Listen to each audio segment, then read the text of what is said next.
Album covers. It's not a topic I think I've ever dedicated a full video to, but that is what I'm gonna be doing with today's tier list. It's going to be fun to talk about something related to music, but not directly about the music itself. As always, all of these are just going to be ranked based on how I feel about them, and I am no graphic designer myself, just some weird beard Scottish man's opinion. Most of the covers that are on here I have heard the albums, but there are a couple in there that I haven't heard just because I wanted to talk about the album artwork. So with that being said, this is CDTV, and let's get started because we have a lot of these. Let me hold some cash, can you cover the tab for me, baby?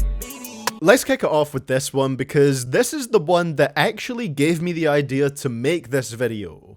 Much like music itself, this tier list wouldn't exist without NAV. But while I would like to spread the good word of Navraj Singharaya in this video, I'm sorry, but this album cover is a C tier. There was a decent bit of debate on Twitter when this album artwork was announced about whether it's, you know, a good cover or not, and I think it's pretty bad, especially for an artist like NAV. Does the sound of his music scream bright, vibrant colors to you? NAV's music is almost always moody and darker with its sounds, so I don't feel like this variety of colors works for him. It would have been much better if he went for something more in line with the covers for the singles from this album. That kind of style, in my opinion, fits his sound way more. This one just kind of hurts to look at and doesn't make sense for the more sleepy tone of NAV's music, which is still very sleepy on this album. Shit they cap about, we don't even snap. Now let's move on over to Bad Habits, because while the album itself is extremely dead, at least the actual cover itself is better than Demons Protected by Angels. It's a B, I kinda like it. First of all, it actually feels suitable for NAV's music. Black background,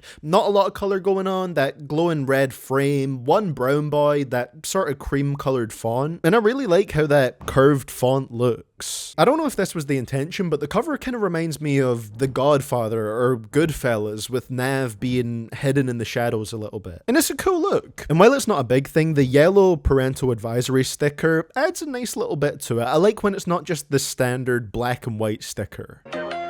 I got bad habits, but I still got good intentions. Very similar vibe for this next NAV album, Good Intentions, Two Bad Habits. You've got NAV clouded in the shadows again, in the same style of font, but this time it's like a nice red color. I'm gonna hit this one with another B. Not quite as nice looking as Bad Habits. NAV is looking awfully submissive and breathable with that pose he's got going on there, which I don't believe is what he was going for. I don't know, there's just something about that pose, just that I don't even know how to do it, that. But it still does have that sort of mafia movie vibe, which is a cool look. I done got rich, my really don't TikTok, but it still tell the time. Perfect timing, yeah. Watch full of diamonds, yeah. And finally, the creme de la creme of NAV album covers. I actually really like this one, so I'm gonna drop it in the A tier. This is the perfect look for NAV's vibe. Very nocturnal and good for a late night drive through a city. It does contain a bit of color, but it's not offensively bright and varied, like on the cover for his newest album. You got that kind of vaporwave retro aesthetic with the text, and I love how, like, the middle of the album, it's the silhouette of NAV and Metro Boomin that they put all the color inside. And in the city skyline there, you can see the Missouri Gateway Arch and the Toronto CN Tower, which represents where Metro was born and where NAV was born respectively. It's probably still my favorite NAV album, and it's my favorite cover that he's had so far. That's the end of the NAV segment for anyone that doesn't care about his album covers. Everybody's a snake, that's why I try to keep the grass cut so I can see them when they come in. This one is fucking hilarious with how literally they portrayed that title on the cover. They are the streets. I feel like there might have been a better way to portray that than just poorly editing them into the concrete on the ground. I just feel like this one is meant to be taken more seriously than it comes across. Also, in terms of visibility, if I didn't already know the album name, I would be squinting to figure out what the hell it's called. The font just completely blends into the background using the same texture over it. I'm putting it in the C tier, but not even in a super negative way, because part of me does love just the bluntness of it. Beware that pale white horse to come trotting down your block with mad cops. But holy Christ, man.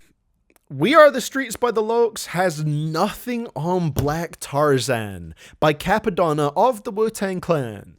Where do I even start here? Who was responsible for this? This cover looks like a movie poster for a bizarre sequel to Birdemic where the whole zoo has started attacking. The fact that the black text box on the left bleeds over onto Cappadonna's arm, like they didn't just, use the eraser tool to get rid of that. Bro. And oh my god, the whole half man, half lion thing going on with his face here is D tier. You can't top this when it comes to bad album covers. Put your bloodbaths and elevate the shafts like these murderous rhymes tight from genuine craft. While we're talking about the Wu-Tang Clan, on the much better end is Liquid Swords by GZA. This one is so fucking cool. I've got to go with the S tier for this one. First S tier, makes my eyes nut. An outstanding album with an outstanding cover. There's just so much life to it. The animation style is really nice and clear. You've got the chessboard floor, the samurai movie influence. This cover alone just showcases what GZA and the Wu-Tang Clan in general are really passionate about. And those things bleed into the actual music itself as well. Just the idea in general of a chess game, but with the pieces being actual people fighting it out with big ass swords, is such a cool concept, and it's very pleasing to the eye. Hi, my name is. What? My name is. Alright, let's start this little Eminem section with the Slim Shady LP. Now, it's iconic in the sense that it is a cover for a legendary album, but in terms of how much I actually like the cover, I'd probably go with an A for this one, which is, second from the top. It's still good. If you've listened to the album, you'll know that the cover comes from the song 97 Bonnie and Clyde, with the situation that's being rapped about there being depicted on the cover. So that's a nice touch. And then I love the contrast from the overall darker image being portrayed to the childlike writing of the album's name in the bottom right corner. I think it is pretty attention grabbing. I do feel like the overall tone of the cover comes across a little bit darker than the actual sound of most of the music does, but I still think it looks pretty nice with its muted blueness and that nice full moon. I'm down here, under the ground, dig me up. It's Eminem's face, but as a massive pile of pills. A tier. If you actually own the Relapse CD as well, you'll know how creative this whole album is in general, because pretty much every part of the CD ties into this medication theme. Whether it's the label on the bottom left, or the back cover, which also goes with the prescription label theme for the track list, or the actual disc itself, which is like a pill bottle cap with it saying push down and turn. Oh, while we're speaking about Eminem album discs as well, the one for the Slim Shady LP is cool as fuck. I love that design. That's an S tier disc right there. And when you take that Relapse CD out, you're looking straight down into a bottle of pills like you've just opened them up. You don't need much imagination to figure out one of the constant themes of this album. But yeah, I really like the creativity behind this one's execution. Do you still believe in me? But it's not all A's for Emnem's albums, because up next we have the Facepalm America album, aka Revival. Honestly, it's not the worst thing to look at, but there is just something really funny about Eminem's head buried in his hand, just faded behind the American flag. I bet you Adam Calhoun shit himself when he saw this cover. I'd probably put this one at a B, honestly, which is a higher ranking than I'd put the album itself at, so that's something. They said my last album, I sounded bitter. No, I sound like a spitter. I remember being unsure about this artwork at first. I think I just felt like the picture of Eminem in the corner looked a little bit goofy, but I have to admit, it's grown on me a lot. I'm going with the A tier on this one, which I feel like is higher than a lot of people would put it at, but I really like how this one looks. I love the colors used on it and all the little details to make it look a bit more retro, like the scuff marks that are around it, or the imprint of a vinyl record that goes around the cover. It managed to include a blood dripping effect without looking corny in my opinion, and the overall layout of it is really stuck with me. I like the way the cover is set out. I actually think it's one of Eminem's most eye-catching covers yet. Ever since a kid, I've been in the mess.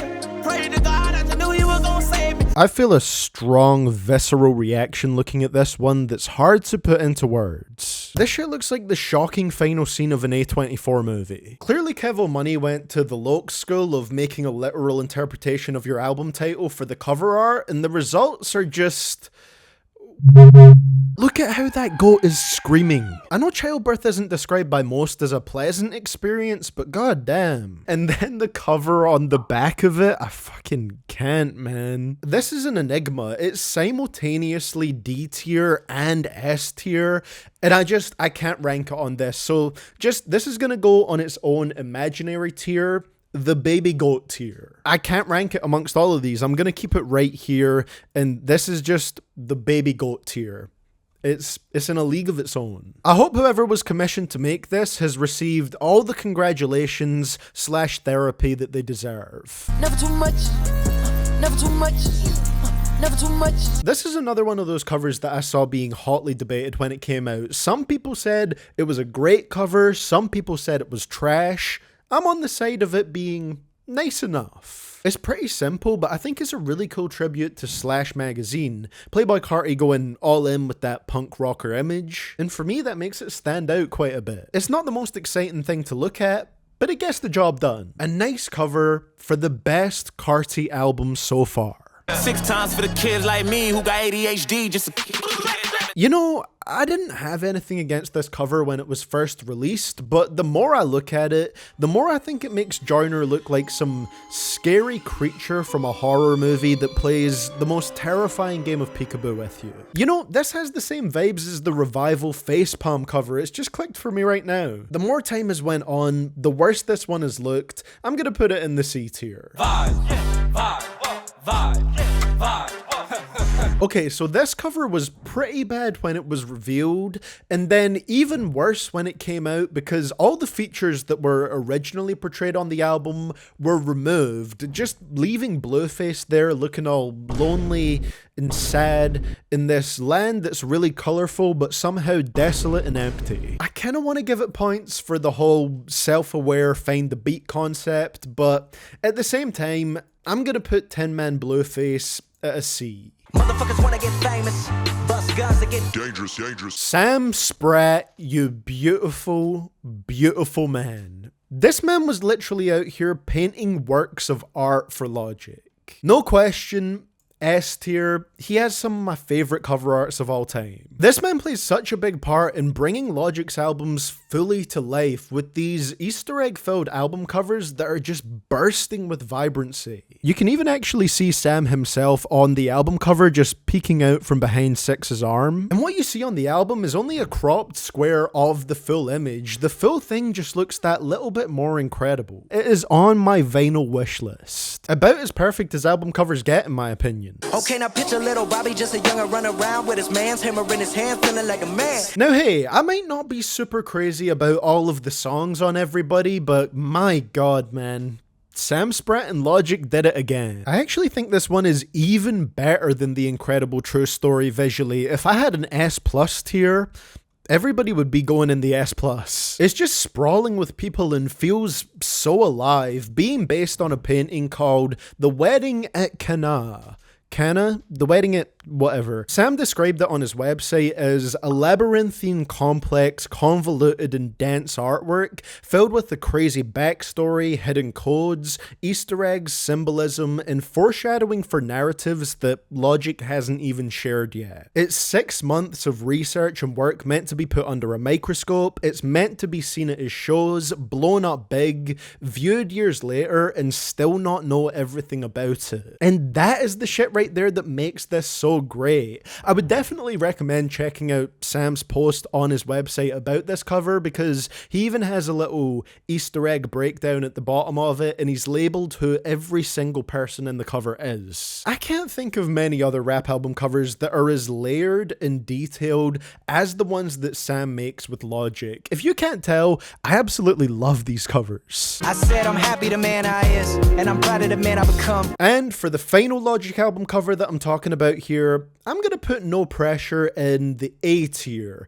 It's still amazing. I guess it's just because it's not as packed as the Incredible True Story and Everybody ones, and that's what I really like about those, but No Pressure is still very beautiful, very nice to look at. I mean, what better way is there to depict what was at the time Logic's retirement album being a sequel to his first ever studio album than showing him in that room, the exact same room from the Under Pressure cover, but it it sort of collapsing and fading away and sort of expanding into something bigger. Once again, the colors are just so vibrant, and there's a lot about Sam's art style to be admired. Easy S and A tier picks for these covers for me. I'm the freestyle king, I ain't no freestyle pro. I got flow, you know I got flow. This one looks like the designer of the cover took on a bet to try and sabotage Lil Flip's career before it even got started. I'm gonna give them some points for fully committing to the Lucky Charms cereal album art style. Something I never thought I would be saying, but it does sort of make it look like a joke rap album that would give your computer a virus if you tried to get the digital download of it. And Lil Flip doesn't even sound like a rapping Leprechaun, so false advertisement too while we're at it. I'll give it a C for fully committing to the idea, not so much for the album art itself. Damn right, my shit is wicked, I'm doing things, and baby, don't you ever forget. This album cover just has everything going on everywhere, all at once. I'm not even lying to you, this is the hardest one for me to pick what tier it's going into, because there's just so much going on with this cover that I don't even know what to focus on. But on the other hand, all these bears are dripped out as fuck. Part of this is on the level of Black Tarrzann by Cappadonna, but also it's kind of like The Room of album covers. Oh, hi, Mark. It's so bad that it's good. There's something admirable about this one. And the album name is just Doin Thangs. It has fuck all to do with bears, but because the rapper name is Big Bear, that's what the focus of this cover is. It's in a league of its own, so I'm just gonna have to place this in the Baby Goat tier, and we're gonna rename it the Baby Goat / Doin Thangs tier, because, yeah, I can't rank this amongst all the others. It's another enigma. It's impressive how much it has going on and how it's still sort of appealing to look at by making you not really know where to look. Also, I believe this is the first or second pen and pixel designed album cover that I've talked about on this list, which they specialized in those over the top, no limit, cash money album covers back in the day. This Doin Thangs cover was made by that same firm. All black tux, I'm a businessman. Pussy, me and I still shaking killer's hand. I think it would be fitting to follow that up with what I believe is the most recent pen and pixel inspired album cover, and that is for Savage Mode 2 by 21 Savage and Metro Boomin. And this is one that the pen and pixel design firm actually came out of retirement to make, but the cover that they made for it ended up being heavily edited and majorly changed into what it is now. The original pen and pixel designed one looks like this, and it's kind of eye-catching, but I'm gonna have to be honest, I absolutely love the final version that 21 and Metro's design team landed on. I don't know if you'll agree, but this is S tier stuff for me. I think it's a lot better than the more classic stuff designed in this style, because it does have those sort of over-the-top elements of the standard pen and pixel covers, but it's not overboard to the point that it's just ridiculous to look at. I think this is actually really, really nice to look at. It's blingy, there's glint effects everywhere, it has enough diamonds to make the richest rappers blow a load. It looks so damn hard, and it just pops out a lot more than the original does. It is a shame that the pen and pixel guys came out of retirement and put all of the effort into making the original cover just for it to not be used in the end. But I also do love how the album cover for Savage Mode 2 ended up. If I don't go to jail, niggas birds gon' flock. Niggas sitting on a turtle, bitch, get off the pot. In our final pen and pixel cover for today, all due respect to them and their influence and legacy with their album covers, but this specific one has to go into the D tier for me. There was a huge missed opportunity to give Birdman a half beak, half nose combo first of all, and I think the thing that really gets me is that it just reminds me of those Animorph book covers. Birdman looks like a superhero that was accidentally created in a lab and slowly and painfully over time transforms into an eagle. It's a lot more subdued overall than the usual pen and pixel art style, so much so that the ridiculousness of it just feels too direct. If there's one thing that the D tier is teaching us, it's that combining yourself with an animal on your album cover rarely has good results. My bank call, even though he saw me on TV. it's all good. I'm excited to talk about these ones. Tyler is another artist with a strong conceptual focus in his music, and that plays into the album covers usually being really solid as well. I'm going with what was originally the Wolf Deluxe Edition cover for the ranking here because personally I'm not a big fan of the original blue one. I think it just looks incredibly cheap. I'd probably put that in the C tier personally. So as you can imagine, I'm really happy that he changed it to this beautiful painting cover by Mark Ryden on streaming services. It ties in so well to the album's theme and summer camp vibe, with Tyler riding his bike Slater through an almost surreal looking forest with unsettlingly human looking trees. Another one in the vinyl wish list, and another one that is an S tier for me. There's a lot of album art that I love. For Cherry Bomb, I'm going with the original cover it had because the change to the new one on streaming services, that was a change that I wasn't happy about. The Piss Pants cover, hell no. But the original one, that gets an A for me. As far as I know, there isn't some deep conceptual explanation to this one. It's just the face that Tyler used to draw on people in magazines, and now he did it to himself for this album cover. I really like the way this cherry-headed character looks though, and it was also really cool to see that character incorporated into the Death Camp music video. I rock, I roll, I blow. And for our last one, it's Flower Boy. It's got lots of flowers, it's very pretty looking, very lush. This one also gets an A from me. As I said, it's a very lush, warm looking cover with its oranges and yellows, and that reflects the sound of the album taking a bit of a warmer approach and a more mature approach with its sound. Tyler just left his McLaren down there on the road to take Kate Bush's advice and run up that hill to spend some time with the fuzzy oversized bees. It's a really nice one to look at, and a positive note to end this tier list on. So, what did you guys think of these covers, and which ones would you like to see me include if I follow up this video with the part 2, which I most likely will because there's plenty of other ones to talk about. Let me know down in those comments below, and from the bottom of my heart, thank you for checking out this video and staying to this point if you've done so. Click down here on the screen to check out my other recent tier list video on iconic rap diss tracks, and big up the Patreon man dem, especially my biggest supporters on there, and those are Agir, Big Daddy Foe, Griffin Upchurch, I Am Regent, and Ryan Shadow 507.